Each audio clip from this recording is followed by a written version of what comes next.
साथियों, मैं शिखा सक्सेना। आओ सीखे शब्दों के अर्थ में मेरे इंग्लिश के यूट्यूब चैनल पर आप सभी का हार्दिक स्वागत और अभिनंदन करती हूँ। तो जैसा कि मैंने आपको ग्रामर में कल आपको क्वालिफायर और हेड वर्ड बताए थे, आज मैं उसके आगे कंटिन्यू करने जा रही हूँ, जो कि मैं आज आपके लिए टॉपिक लेके आई हूँ एडजेक्टिव एंड एडजेक्टिव फ्रेजेस। तो आज चलिए शुरू करते हैं कि क्या होते हैं ये एडजेक्टिव एंड एडजेक्टिव फ्रेज, कैसे हम समझेंगे, कैसे इसमें अंतर कर पाएंगे। तो हम इसको जानने के लिए हम यहाँ पे कुछ एग्जाम्पल लेके आए हैं और आपको बताने जा रहे हैं। तो चलिए स्टार्ट करते हैं दोस्तों। यहाँ पे जैसे मैंने लिखा हुआ एडजेक्टिव फ्रेज, ठीक है। फ्रेज का मतलब ये होता है जब एक से अधिक शब्दों का समुच्चय, उसको हम लोग फ्रेज बोलते हैं। तो एडजेक्टिव फ्रेज मतलब होता है एक से अधिक शब्द तो होते हैं फ्रेजेस में, लेकिन क्या होता है, क्रिया नहीं होती है, क्रिया होती नहीं है। एक से अधिक शब्दों का ग्रुप तो होगा लेकिन क्रिया नहीं होगी। अब हम आ जाते हैं एडजेक्टिव पे। एडजेक्टिव में क्या होता है कि एक ही शब्द होता है जो नाउन की विशेषता को बतलाता है। नाउन तो आप लोग जानते ही होंगे, किसी व्यक्ति, वस्तु, स्थान के नाम को हम संज्ञा कहते हैं। Noun is the name of a word, place और थिंग्स, ठीक है। तो जैसे मान लीजिए हमने कहा Ram is a bad boy, तो बेड हमने यहाँ पे इसकी विशेषता बताई कि राम एक बुरा लड़का है। जैसे मैंने बोला she is a good teacher, तो गुड यहाँ पे हो गया विशेषता, यानी विशेषता बता रहा है किसकी, सीता की, ठीक है। सीता यानी लड़की की बता रहा है, तो यहाँ पे हमारा हो गया गुड, क्या हो गया, विशेषण हो गया, यानी विशेषण जो विशेषता बताता हो, तो उसको ही हम एडजेक्टिव बोलते हैं। एक शब्द ही होता है जो नाउन को क्या करता है, विशेषता नाउन की बताता है। तो ये तो हमारा हो गया एडजेक्टिव फ्रेज और एडजेक्टिव। अब हमने जैसे एग्जाम्पल्स आते हैं तो हमको उसमें समझना होता है कि कहाँ पे सब्जेक्ट है, कहाँ पे प्रेडिकेट है, कहाँ पे क्वालिफायर है, कहाँ पे हेड वर्ड है। तो इस चीजों को लेते हुए मैं यहाँ पे आपके लिए सामने एग्जाम्पल आई हूँ। दिस बॉय इज यंग, यानी यह लड़का क्या है, यंग है, मतलब जवान है। एडजेक्टिव एक ऐसा शब्द होता है जो नाउन की विशेषता को बतलाता है। ये हमारा नाउन लिखा हुआ है, ये नाउन की विशेषता को बतला रहा है। तो नाउन की विशेषता क्या होती है, जैसे हमने बोला कि Ram is a good boy, Ram एक अच्छा लड़का है, तो गुड यहाँ पे हो जाएगा, उसकी क्वालिटी बता रहा है, तो गुड हमारा हो जाएगा एडजेक्टिव।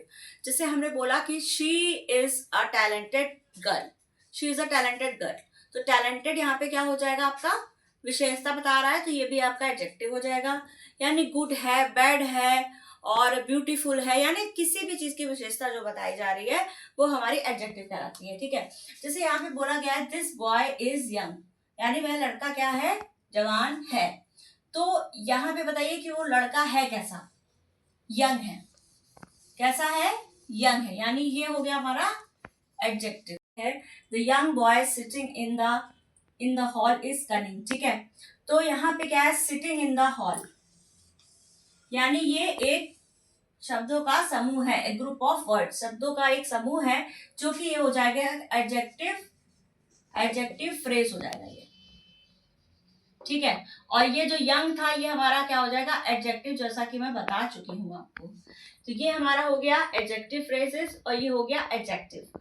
अब एक एग्जाम्पल और हम यहाँ पे लेके आए हैं, अ black crow sitting on a wall flew away, तो ए हमारा क्या हो जाएगा, डिटरमाइनर, डिटरमाइनर। ब्लैक क्या हो जाएगा, ब्लैक क्या है, कैसा है, एडजेक्टिव है। क्रो क्या है, नाउन है। सिटिंग ऑन अ वॉल ये है हमारा एडजेक्टिव फ्रेज, एडजेक्टिव फ्रेज, ठीक है। और फ्लू अवे हमारा हो जाएगा प्रेडिकेट, प्रेडिकेट, ठीक है। अब black crow sitting on a wall flew away, यानी एक ब्लैक कलर का जो है कौवा सिटिंग ऑन अ वॉल, जो कि वॉल पर बैठा रहा और फिर क्या हुआ, उड़ गया, ठीक है। देखिए a black crow sitting on a wall flew away, आप इसमें भी समझ रहे होंगे डिटरमाइनर जो होते हैं ए एंड द होते हैं, जो हम लोग यूज करते हैं। एडजेक्टिव हमने बता ही दिया, नाउन क्रो हो ही गया, सिटिंग ऑन अ वॉल ये एडजेक्टिव फ्रेज हो गया, ग्रुप ऑफ वर्ड्स ये भी हो गया, ठीक है। ये प्रेडिकेट हो गया, जिसको हम विधेय बोलते हैं, जो हमने पिछले वीडियो में आपसे डिस्कशन कर चुके हैं। तो अब साथियों हमें लगता है कि आप एडजेक्टिव फ्रेज और एडजेक्टिव में अंतर करना समझ गए होंगे, लेकिन आज थोड़ा सा मैं आपको जेरेंट में बता देती हूँ। देखिए यहाँ पे इंग्लिश में क्या होता है कि जेरेंट भी होता है, Gerund, ठीक है। जेरेंड क्या होता है? जेरेंड वो होता है जो वर्ब की फर्स्ट फॉर्म होती है, जो वर्ब की फर्स्ट फॉर्म होती है उसमें प्लस हम आईएनजी लगा देते हैं तो वो हमारा क्या हो जाता है? जेरेंड। ओके, जैसे सपोज दैट यहाँ पे मैंने कुछ वर्ब्स लिख देते हैं, walk, talk, swim, read, okay, plus ING कर देते हैं सब में, plus ING, plus ING, then plus ING, तो ये क्या बन गया? वॉकिंग, वॉकिंग, ये हो गया टॉकिंग, ठीक है, ये हो गया स्विमिंग, ये हो गया रीडिंग, ठीक है। तो ये हमारे जो शब्द बन के आए हैं वर्ब की फर्स्ट फॉर्म में आईएनजी लगा के जो हमने शब्द बनाए हैं, ये हमारा हो गया जिरंड। जिरंड जो होता है कि नाउ, ये एक तरीके से सब्जेक्ट के रूप में भी यूज होता है, सब्जेक्ट के रूप में भी पहले आ जाता है। जैसे मान लीजिए हमने स्मोक का बता दिया, smoking is injurious to health, तो ये भी यहाँ पे क्या हुआ कि सब्जेक्ट के रूप में स्मोकिंग यहाँ पे आ गया, ठीक है। जैसे अगर हम ये कहें कि walking is a good habit, walking क्या एक अच्छी आदत है, तो ये भी एक तरीके से आपका वॉकिंग भी यहाँ पे क्या हो गया? सब्जेक्ट का कार्य कर रहा है। तो साथियों, मैं इन्हीं शब्दों के साथ इस सभी टॉपिक को खत्म करती हूँ और हर रोज की तरह मैं आपके लिए 2 शब्द लेके आती हूँ।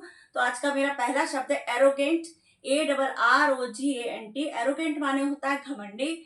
और मेरा दूसरा शब्द है एंसेस्टर, ANCESTOR। एंसेस्टर माने होता है पूर्वज।